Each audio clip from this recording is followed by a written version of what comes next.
Use this goal activator. In this episode, I'm going to address the question that many people, parents, grandparents have asked me, even business owners, how do I set realistic and achievable goals? I use one form, and you're going to see how powerful this is to set goals that are realistic, achievable, and in a time frame that they can achieve them. And it goes from 55% up to over 90% chance you will achieve your goals.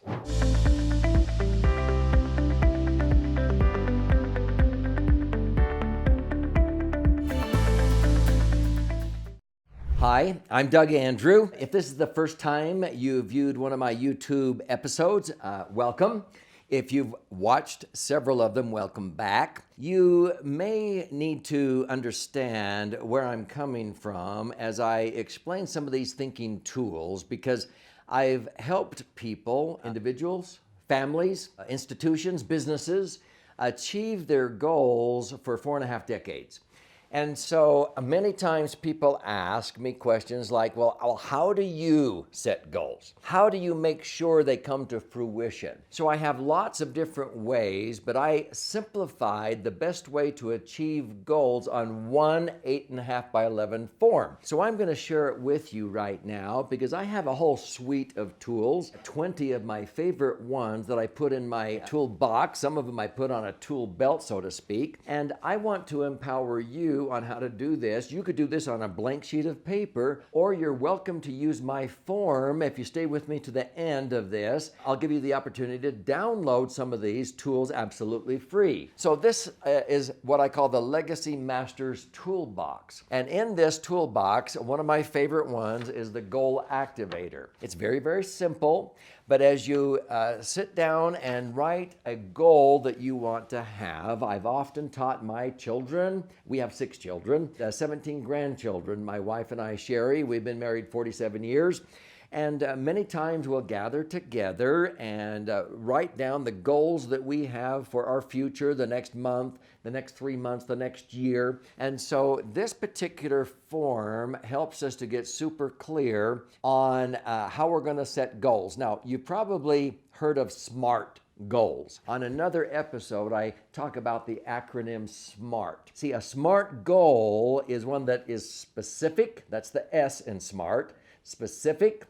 And M is measurable. You got to be able to measure your progress as you're going along. The A stands for it's got to be attainable, okay? You got to make sure that you can attain that goal. It's not out of reach. And then the R is it's got to be relevant. I mean, I see people writing down goals that aren't even relevant to what they want to achieve in their life. So specific, measurable, attainable, relevant, what's the T for? In a specific time frame. You've got to put down the time, the deadline that you will achieve that goal. So that's a SMART goal. And once you have that down, then it's very simple as you fill out this form. So I'm going to go through this step by step and use an actual example of maybe a goal that you might want to set, that many couples coming to my various educational events in our Legacy Masters in a mastermind group have actually used this form in order to set a specific goal. So we have the form where we write down, of course, your name and date at the top, but you write down the goal and you articulate at the very top. So as you do that, it says you've got your goals in place, but that's just half the battle, right? Use this tool to get into motion and bring those goals to fruition. Ready, set, goal.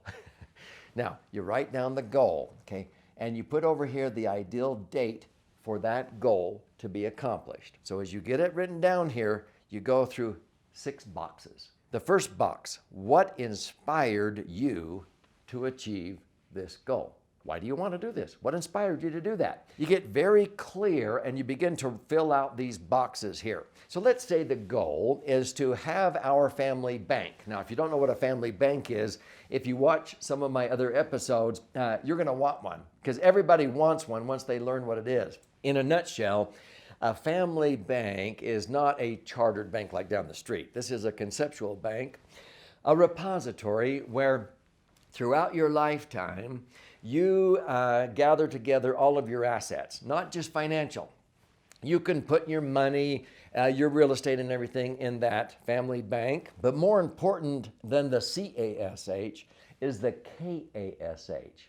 That's an acronym that stands for knowledge, attitudes, skills, and habits. That spells the acronym CASH. So we deposit in our family bank the knowledge that we have obtained from good and bad experiences, the attitudes that we've developed, the skills that we've developed, and the actual habits that have helped us to become successful. And so we deposit all of that besides the financial assets, and then we allow our children, our posterity, with responsibility and accountability, to withdraw out of the family bank.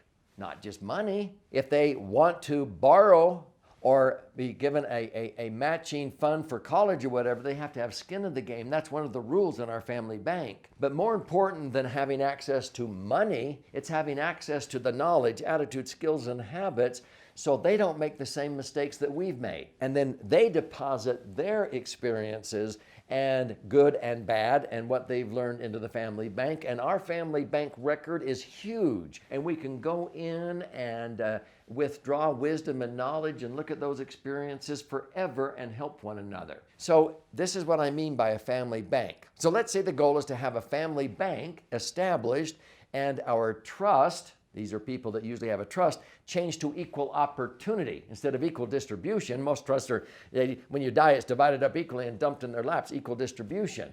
Most people want to do equal opportunity. So this is a goal for many of our attendees. And this is rules of governance on how they're going to help their posterity with a college education, the purchase of a first home, humanitarian trips, business endeavor, and introduce this at a family retreat at the end of the summer. Now, the first time somebody filled this out, they were looking forward to the summer of the year 2020.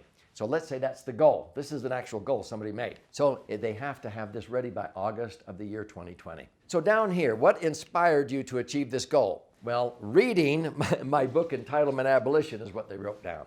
Reading this book and belonging to my Legacy Masters Mastermind group is what inspired them. Knowing that I have the resources to learn and implement this goal with both audio and video technology and a master class. So that's why they were inspired. What's number two? What positive motivation will keep you focused on this goal? So when you set a goal, what positive motivation is going to keep you focused? They wrote down by attending the quarterly Legacy Mastermind workshop, because I hold a quarterly workshop for these mastermind groups, and learning how to use these types of tools, abundant living tools, will keep us on track to methodically learn and implement these ideas correctly. So they wanted to stay connected. Number three, what are the ideal results that will be achieved when this goal is reached? They wrote down to get our family's buy-in, make sure everybody's on the same page, and not have any empty chairs. They don't want any of their kids excluded, and have everyone on board with the lingo and the terminology of what a family bank is, and to be responsible and accountable and so forth. Equal opportunity living with skin in the game, so everybody understands what that means. This is what they needed to do to have the ideal results. Is this making sense? Let's go over to the other side of the page. You know, when this couple showed me this form filled out, it thrilled me because they got it. They understood how to use this tool to really get clear on how they were going to achieve this goal. So over here on number 4, how do you plan to accomplish the goal most effectively? Well, they wrote down by using the Entitlement Abolition book as a study guide, both hard copy and the audio, because I have this in audio version, and have a download conference call once a quarter with our children. So they began to do this. I had a widow who did this with her 6 children. She came in and got 6 copies of the book, and she has a monthly conference call. This one did it quarterly. Meet at Thanksgiving and holidays to frame and solidify the dates for the family retreat with a purpose in August of the year 2020. Okay. Number 5, it says here, who are the abundant-minded support people that will cheer you onward to complete this goal? Okay. They wrote down, We can use videos and resources of Doug Andrew on my website, on my YouTube channel.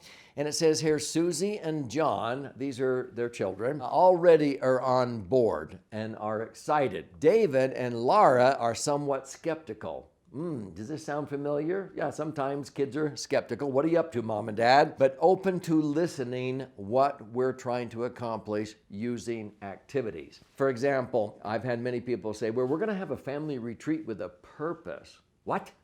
I just want to go sit under a palm tree. I just want to go relax. I don't want to go learn. Well, when they go and do this, they're only really gathering for 90 minutes a day because then it's tax deductible if they all have their own entities. I teach that in another episode. But see, every time when you get resistance and you don't get the family's buy-in, I say, trust us, you will love this.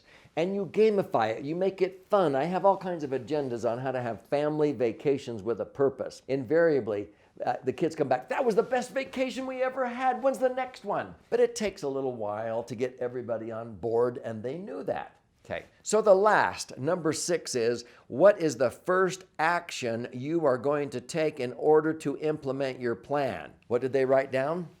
Deliver a copy of Entitlement Abolition to everyone and set up a monthly family conference call on the first Sunday of each month at 9 p.m. So at 9 p.m. Mountain Time, they had children in the Pacific time zone and one in the Eastern time zone, and discuss what a family bank is and why we want to establish one for us and have a family retreat with a purpose. This 1 8.5 by 11 sheet of paper, they filled out in less than 30 minutes, and that husband and wife, and in the other case, this sweet widow that had 6 children, were so excited, and she delivered these 6 copies of the book, and the family is all on board. Some of them aren't quite sure yet, but they're all saying, okay, we're in, and we're going to come on this thing, and we will be on the family conference call every month, Mom. Can you think of anything better to get your goals crystallized, written down, and realize why it is important and the action steps to move forward and be accountable? This is incredible. How simple is this? I want to empower you to be able to use these types of forms. If this intrigues you and you would like a copy of my forms, you're welcome to do that. Go to eabooktools.com. EA stands for Entitlement Abolition. You'll be able to get a free copy of this book if you'd like, sent to you for $5.95 shipping and handling.